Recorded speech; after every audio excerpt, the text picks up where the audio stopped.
Good afternoon. Welcome to our June 23rd, 22 Transit and Transportation Committee meeting. Our first one in the chamber in a very long time, our second one this year, but also it's our first one for our new Assistant City Manager slash Transportation Director still, Michael Moore. So Michael, we welcome you. Thank you very much. We have one item on your agenda today. It's Comprehensive Plan Amendment CP 221 and the Capital North Corridor Plan, a future of choice. We've got a number of folks from city staff here, from transportation, from planning and development. So we've got a pretty full complement, but John Adingnos is going to lead us through the presentation, okay, and we'll get started with that. I do want to state for the record that Councilman Patrick Buffkin is an excused absent. All right, good afternoon, Chair, members of the committee. This is the Comprehensive Plan Amendment CP-2-21, which is associated and derived from the Capital North Corridor Plan. So this presentation is not going to go into all of the details of the corridor plan. It's a little bit more succinct, and it's going to talk about how we arrived at the Multiway Boulevard concept. That's the core of the corridor plan, and then talk a little bit about the bicycle facilities that are proposed and the street plan map amendments that are also included. So we did 5 rounds of public engagement, 4 of which involved large in-person meetings, and the final was during the pandemic, and so that was a virtual format, and all of those rounds of engagement also had online surveys and in-person pop-up events around the corridor.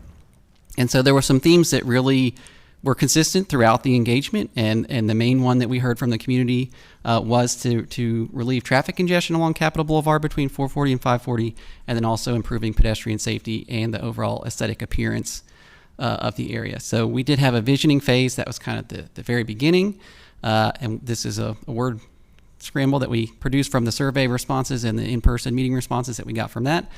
And again, traffic was very high, as well as bicycle and pedestrian safety on those responses. Then we had a kickoff phase, similar results, traffic being a very high demand, and then also safety of separating cars from people walking and biking. And so you can see that there. Then the third phase, we started to get into more detail about what the actual type of roadway could be, and we offered 3 different ways of arranging the lanes of Capitol Boulevard in the future that could achieve both additional traffic capacity as well as potential for higher quality transit service, specifically envisioning bus rapid transit being placed on Capitol Boulevard.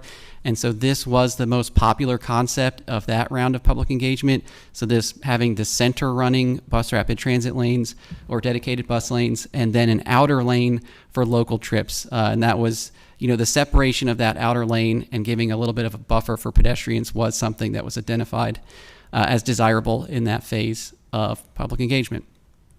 And then one of the other aspects of that component was we asked specifically for all of the major intersections along this portion of Capitol Boulevard, would you be willing to sacrifice some amount of local access in return, local vehicular access in return for greater traffic capacity? And on all of those intersections, we heard a positive response to that, typically 60 to 70% positive response to that question for additional traffic capacity. And so that was kind of what we heard from the community, and that's what we wanted to build into this concept plan. But the other thing we had to bring into it is the jurisdictional framework that takes place in the engineering. And so this is a North Carolina Department of Transportation maintained road. It is also part of the federal highway system. And so we wanted to be aware of how those can place, that those give opportunities for funding, but also place constraints on what the goals are for a concept like this.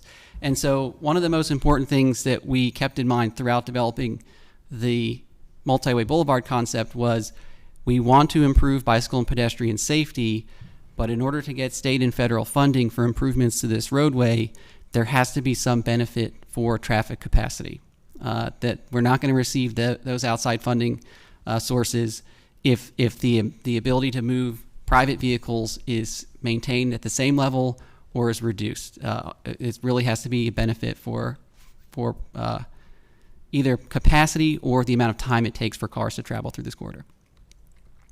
The other thing that we wanted to pay attention to was the two NCDOT projects at either end of this corridor. So one is almost complete, the planning for which is almost complete at the north end, going north from 540 towards Youngsville. And that would be a conversion of that portion of Capitol Boulevard and US 1 to a freeway. And then there is a project for the Capitol Boulevard 440 interchange that is currently suspended because of funding issues, but could be re-engaged in the near future. And so those projects basically tell us that the areas to the north and south of this corridor are going to be increasing their capacity. And that means there's more cars that can be reaching this corridor. And when they do, if there's no capacity for those additional cars, it's basically just going to produce bottlenecks at either end.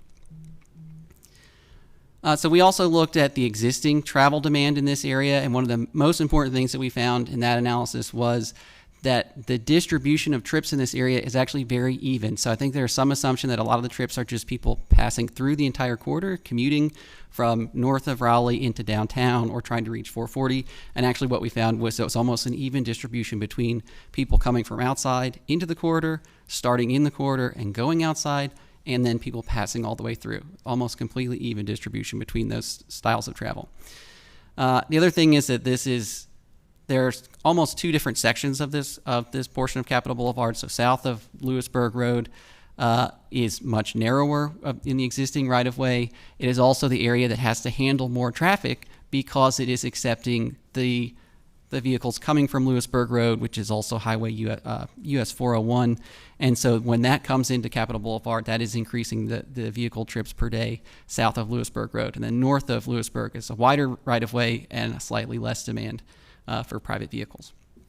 So we looked at that information. We did 2 levels of traffic simulation, one a little bit more simple as a proof of concept, excuse me, and one that was more detailed called VisSim that really looked into the actual arrangement of the interchanges and the lanes that we were proposing, and the results produced would tell us the amount of time it would take someone to travel through this corridor and coming from different directions to get to other portions of the corridor. And so we looked at 2 different alternatives in that VisSim modeling. One was an urban thoroughfare, which would be a more traditional style. Is this the right building? I'm here about to meet about the cat bus system. Go Raleigh. This- Yeah, have a meeting on maybe Thursday, 4th Thursday. Excuse me, sir. This is actually the transit and transportation meeting. That meeting for Go Raleigh, is that next? That's 4th Thursday. It's on the 22nd. I have right here on my phone. I understand, sir, but this is not that meeting. It says something about doing transit system. Sir, I have one of our staff members. They'll work with you to help you figure out when that meeting is. Thank you.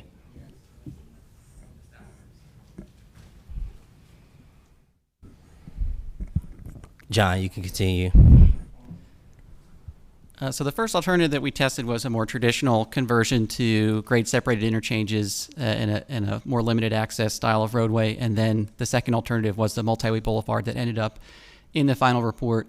And so, we had some qualitative goals that we wanted to provide with those concepts based on the community engagement.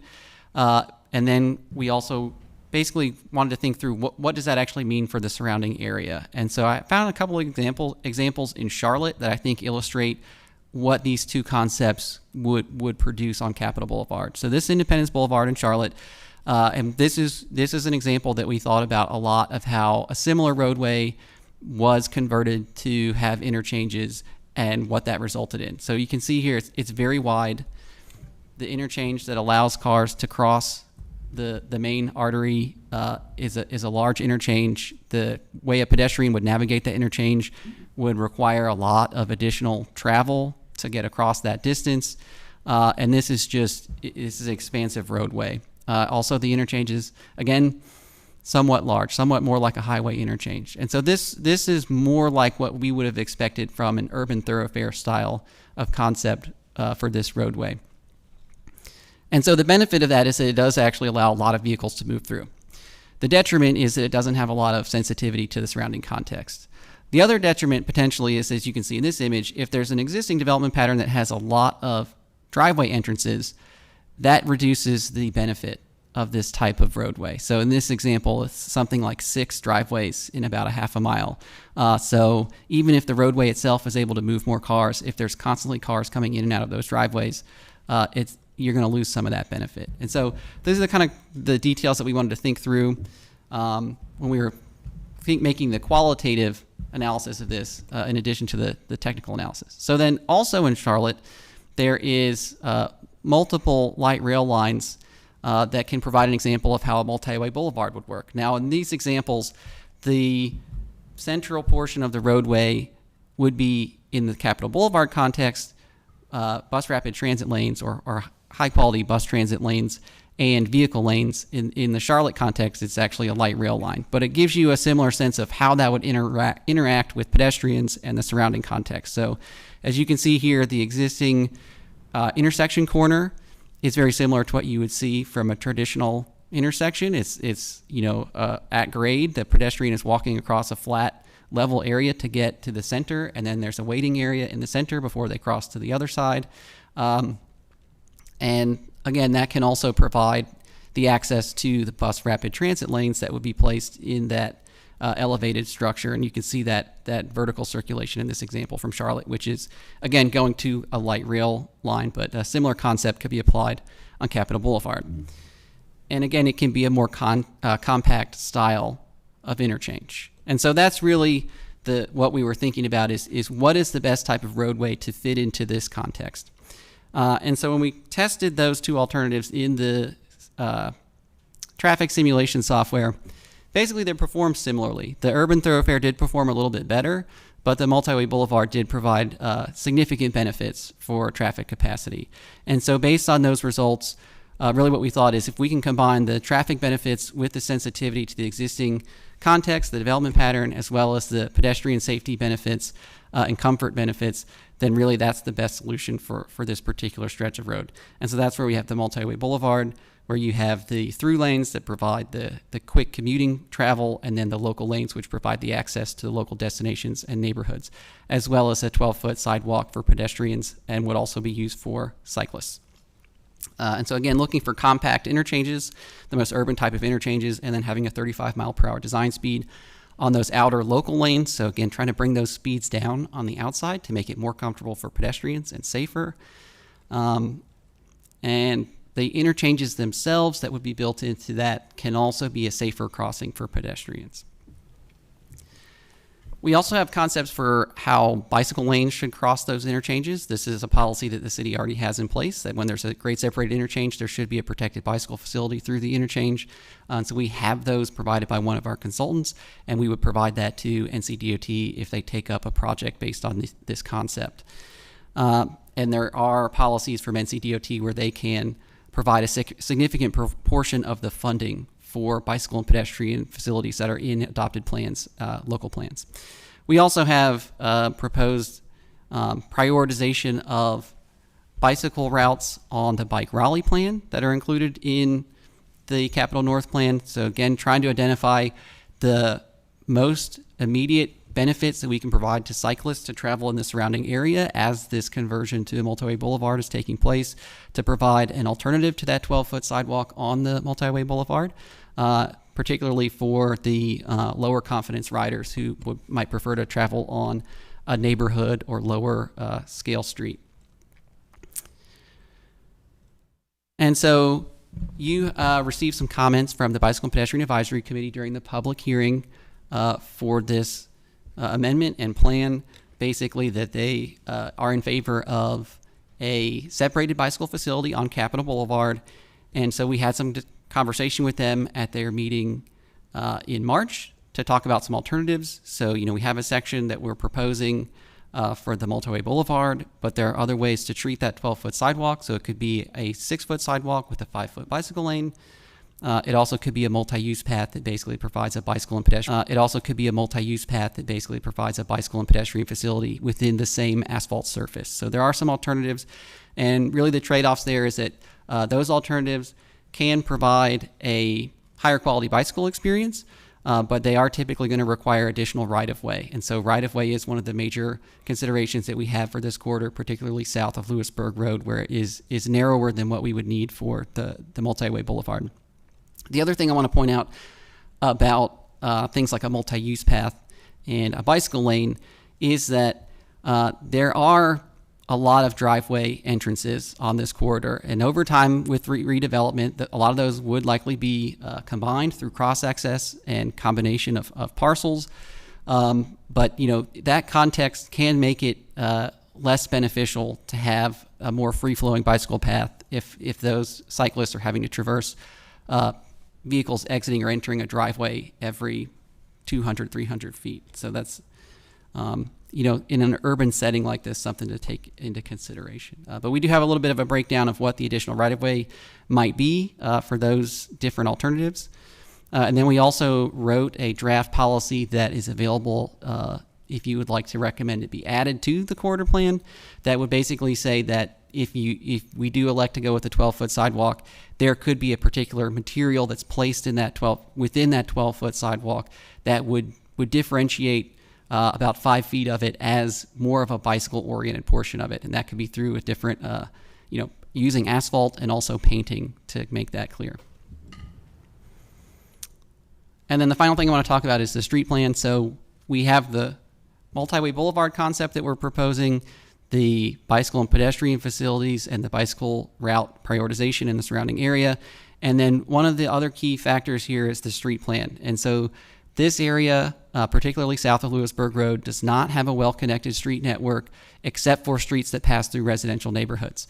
And so one of the real benefits that a plan like this can provide is to show the future vision for how public streets can provide greater connectivity between development sites, between the major cross streets, so that there can be other ways of getting around this corridor besides getting onto Capitol Boulevard. Those also can be more comfortable bicycle routes for lower confidence bicycle riders, and also provide more walkable shopping districts as redevelopment occurs, where you can have storefronts that face those secondary streets rather than facing Capitol Boulevard, and providing that public realm that is conducive to civic space and active uses, walking, cycling, and people spending time outdoors.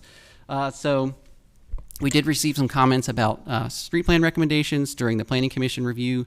I'm happy to respond to any of those if you have specific questions.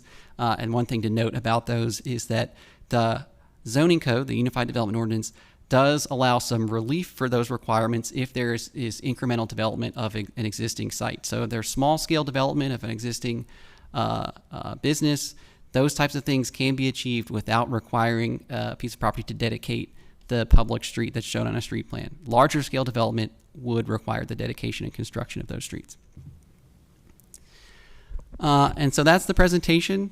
The committee has the option to refer this back to the council with a recommendation or without, and then you can also, of course, recommend changes that you see fit. And I'm happy to respond to your questions. All right. Thank you, John, for the presentation. Before I ask any questions, I want to see if any council members have any questions. Okay. It's a procedural question.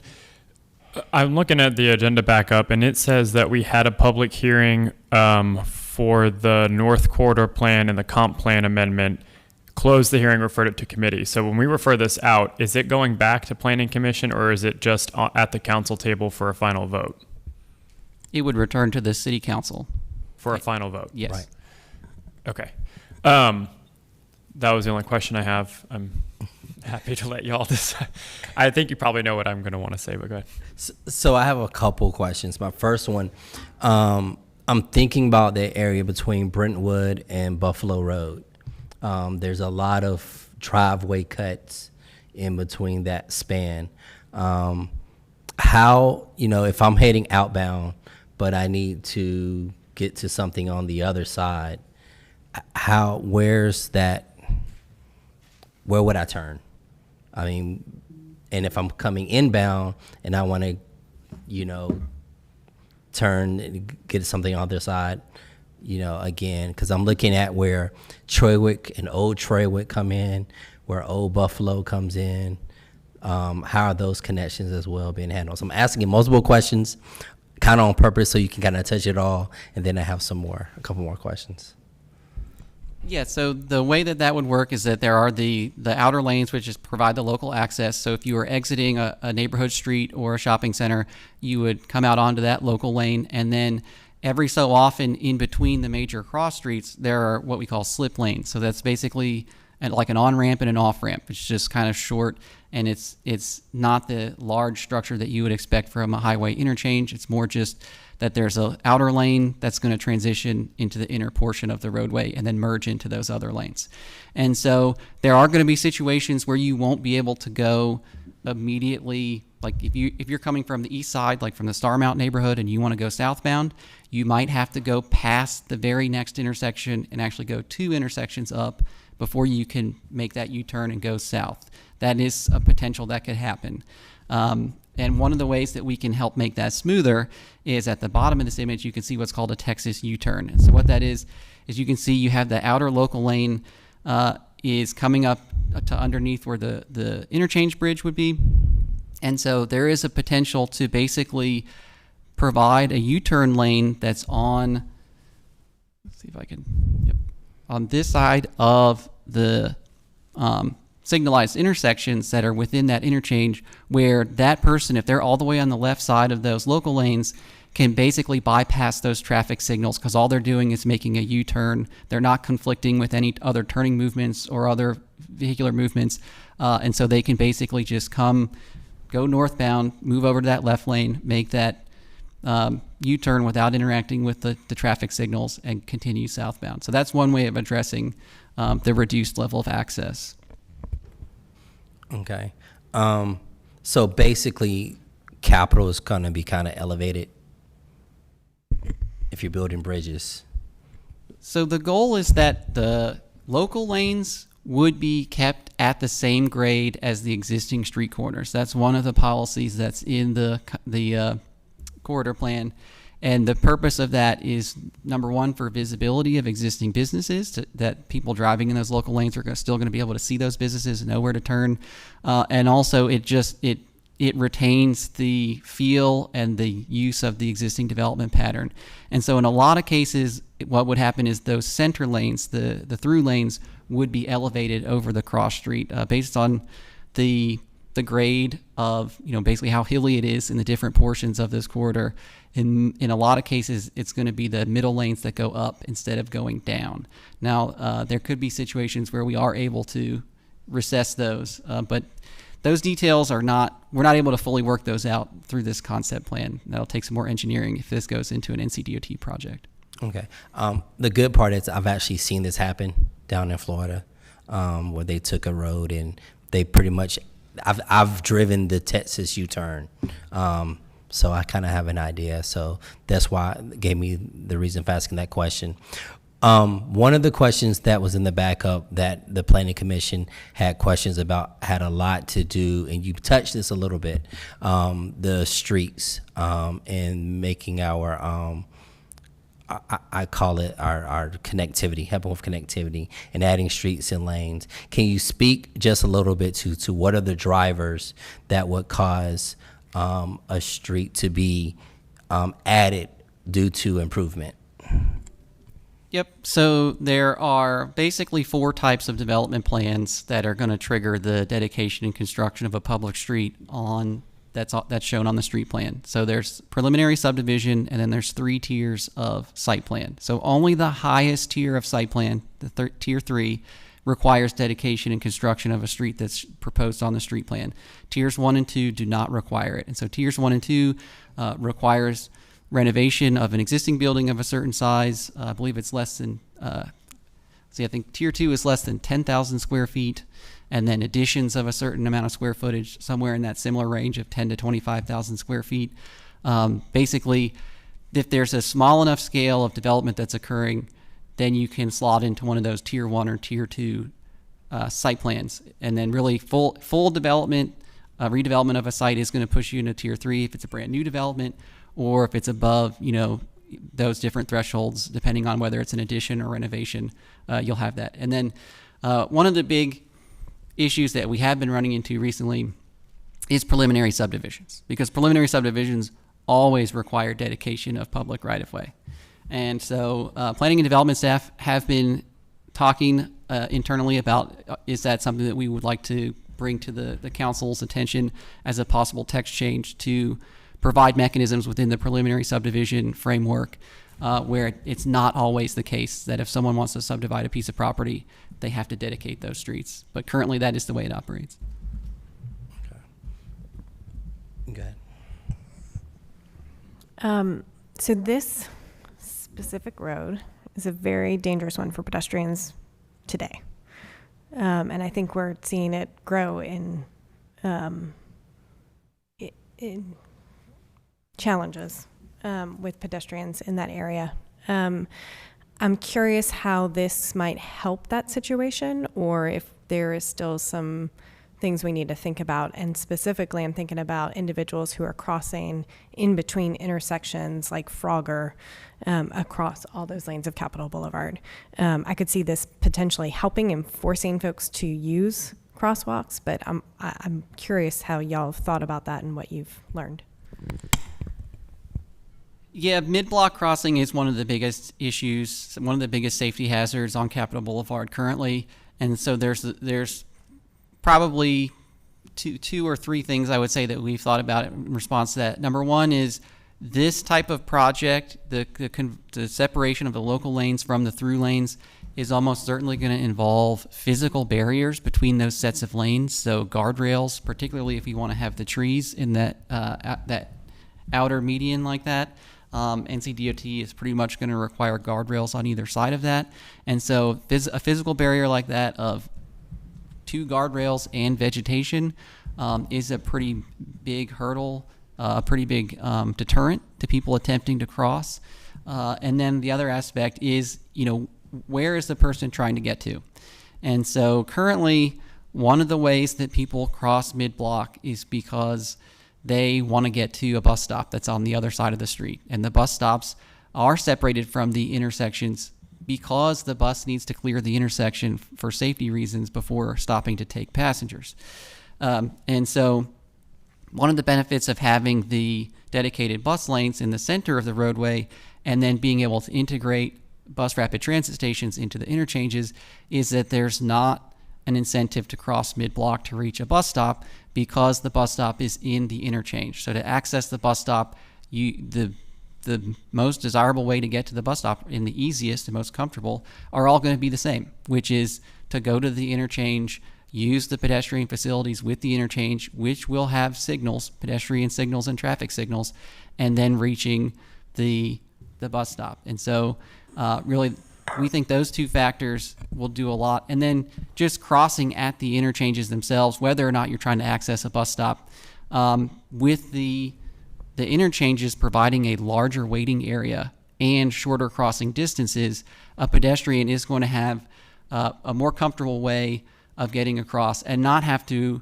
attempt to cross the entire width of the roadway at one time. And that's another issue currently, is that when that pedestrian signal turns, a pedestrian might have to cross 8 or 9 lanes of traffic, and they don't want to wait in the center median, because in a lot of places on Capitol Boulevard, the center median is just a 4-foot concrete median that's not really a safe waiting space for a pedestrian. Yeah. Jason Myers in transportation. All of the things John said I agree with completely. I want to point out one other aspect of this. Right now, and I'll use this image here as an example. This is the image of New Hope Road. So right now at a major intersection, the signal timing is such that if you're going to wait for that green as a pedestrian, you might wait a really long time, because the priority movement is through movement on Capitol Boulevard. By creating this sort of interchange situation, the priorities can very much switch, and the priority can be more of the cross street, or it can be equalized a lot more, and the signal phase is a lot shorter. So if somebody is looking at the possibility of waiting through an entire at least 2-minute cycle phase, and they can see that they can get to the median and walk down a little ways and then get across, and their experiences are that usually works, right now that seems appropriate to them. But if we are able to make that signal timing such that it's more like waiting at downtown right here to cross Dawson Street or something, then that calculus is likely to change, in addition to all the factors John said as well.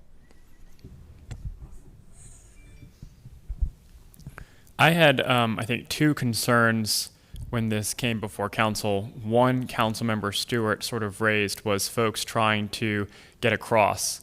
And a comment was just made about how you may be waiting an entire 2 minutes to get the light cycle. But I think the bigger issue is once you have the crosswalk, how much time do you have to get to the other side? And folks are like, I think there was even a video, someone filmed themselves doing it, and you have to basically like run to get to the other side to make it with the crosswalk. And so if you've got someone who's a stroller, in a wheelchair, mobility challenge, they're never going to get across.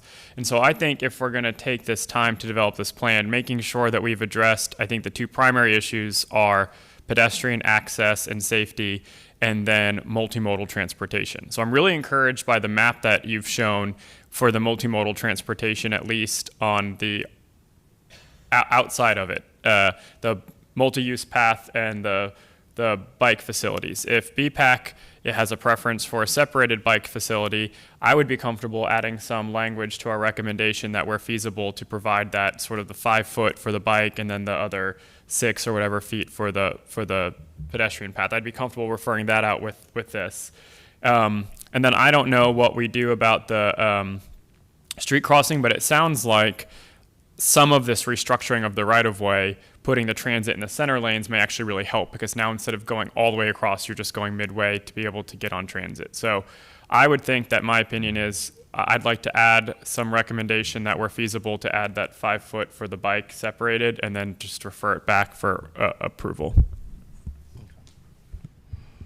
Was that your? So moved. I'm gonna ask one question before you make that. When we're talking about, a lot of times we're here today and we're making plans and we're putting things in motion. And then there's a day when construction actually starts, which is almost 5-10 years later.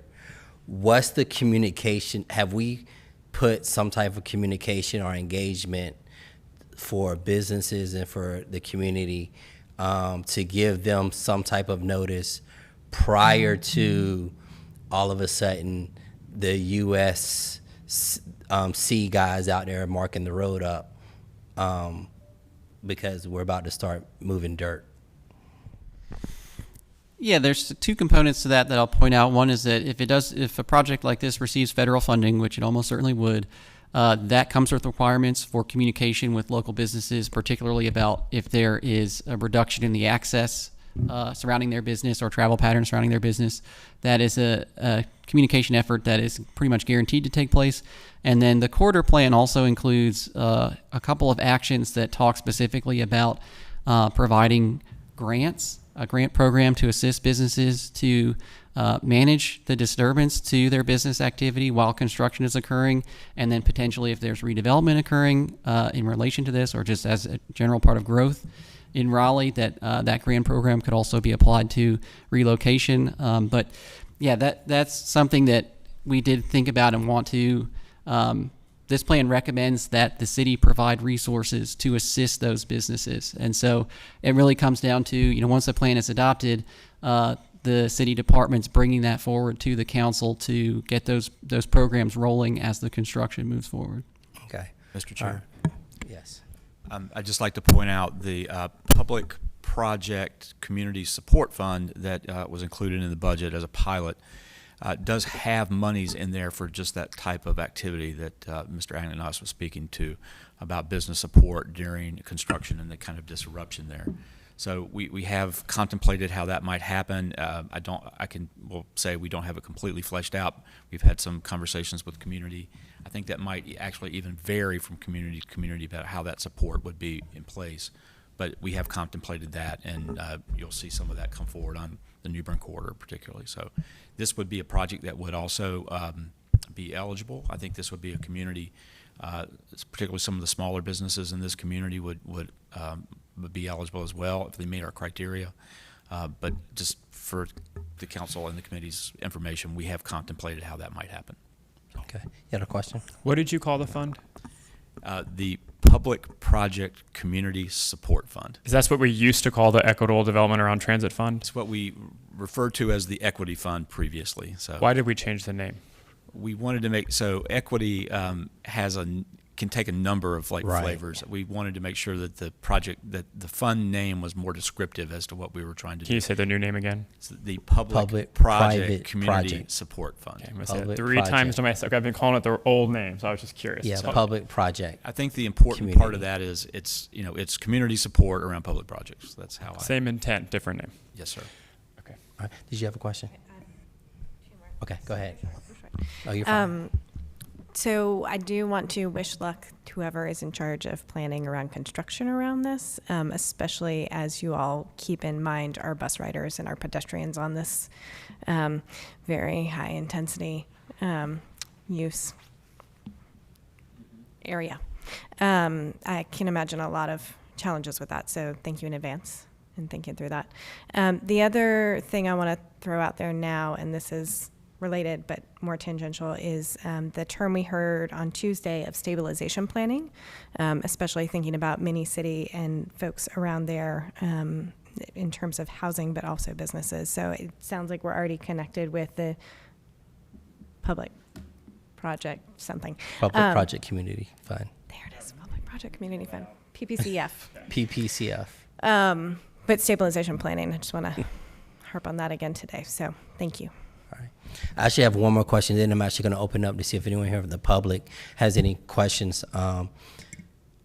As we're moving this, as we're doing this, in parallel, there's conversations of the S line coming through, and that's near Atlantic Avenue, I think, where they may be looking at some station area. How are we looking at connectivity between rail and for pedestrians, bike, or even our bus to this corridor? So I think we've laid some of the groundwork for that between, with this plan as well as the Midtown St. Albans plan, the Walkable Midtown plan, in terms of ensuring that those two plans are talking to each other, so to speak, with the pedestrian and bicycle facilities. And I think we have actually projects that were already in the works that those plans supported, this plan and the Walkable Midtown plan supported, that are a couple of which are, New Hope Church Road between Capitol Boulevard and Atlantic Avenue is complete now. That added a bicycle lane. And then Old Wake Forest Road is getting a multi-use path currently. So that type of planning is in progress and continuing. Highwoods Boulevard is also proposed to have restriping and a sidewalk improvement project that'll help that connectivity between east and west. And then in addition to that, NCDOT is pursuing multiple grade-separated rail crossings for many of the cross streets along that rail corridor to make sure that there are not safety conflicts between rail travel and the surface level transportation in all modes. I think, those are things we've been paying attention to pretty continuously, and the city's transportation department has been making improvements through the transportation bond and other funding sources to basically build up that connectivity.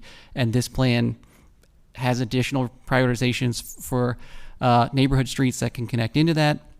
So, I think we are have a good sense of how we want to approach that, and we're working closely with NCDOT to make sure that all of those ideas are working together and making that a functional connection. Okay. Again, Jason Myers in Transportation. There are 3 projects that the city currently has in development that will be adding sidewalk between the S line and Capitol Boulevard. On New Hope, he mentioned New Hope. On Millbrook Road and Spring Forest Road, there's sidewalks that I think are within a couple of months of being put out to bid. And then we have a project in Old Wake Forest Road, which is a widening and a sidewalk project that will also be adding sidewalks. I don't think that we know where there might be a future commuter rail station along there, but all of the major thoroughfares will have sidewalk between the S line and Capitol when those projects are done. And I'll point out the distance is about a mile, so it is a significant barrier, and probably a lot of transfers would happen kind of bus to rail to destination in that distance. So. Okay. Thank you. I wanted to open up, is there anyone here in the public that is here visiting with us that any comments? I do want to recognize Joe, if you have some comments you would like to make. Joe is our executive director, president, CEO, and everything of the Regional Transit Alliance. So thank you for coming out.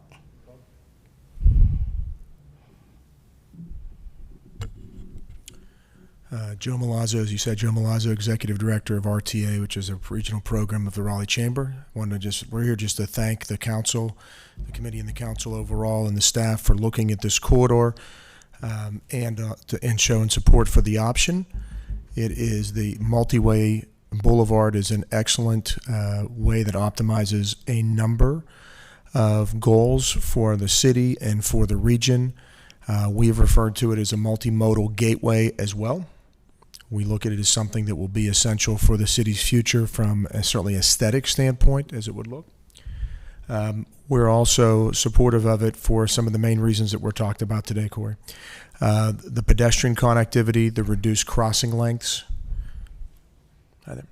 the simplification of through movements and local movements. We actually refer to the central lanes as through lanes rather than express, because they're not really going to be high-speed express lanes, so we just call them more just through lanes and local lanes. That's been our reference to them.